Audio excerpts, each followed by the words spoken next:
আজকের টপিক হলো কোমরের ব্যথা এবং কোমরের ব্যথার জন্য যে স্ট্রেচিং এক্সারসাইজগুলো করা দরকার সেগুলো, বিশেষত তাদের ক্ষেত্রে যাদের ক্ষেত্রে ব্যথা কোমর থেকে শুরু করে পায়ের দিকে নামতে থাকে। তো প্রথমেই চলে আসছে লাম্বার রোটেশন স্ট্রেচ। এখানে শুয়ে থেকে শরীরকে সোজা রেখে হাঁটু দুটোকে একসাথে ডান দিকে ও বাম দিকে নোয়াতে হয়। এক একটি দিকে 20 সেকেন্ড করে রেখে অন্য দিকে নিয়ে যেতে হয়। 3 থেকে 5টি সেট করতে হয়।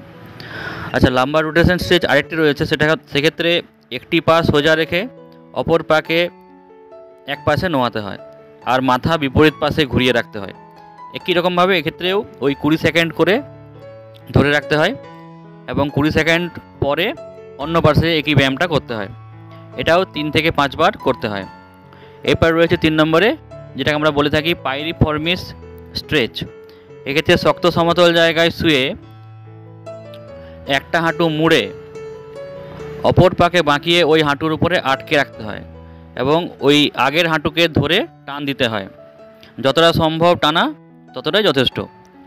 একই রকমভাবে অন্যগুলোর মতো 20 সেকেন্ড ধরে রাখতে হবে এবং তারপরে অন্যদিকে চলে যেতে হবে, মানে অন্য পায়ে আর কি। তারপরে এক্ষেত্রেও তাই, ওই 3 থেকে 5টি সেট করলেই হয়। এই 3টে স্ট্রেচিং দিনে অন্তত 3 বার করতে হয়।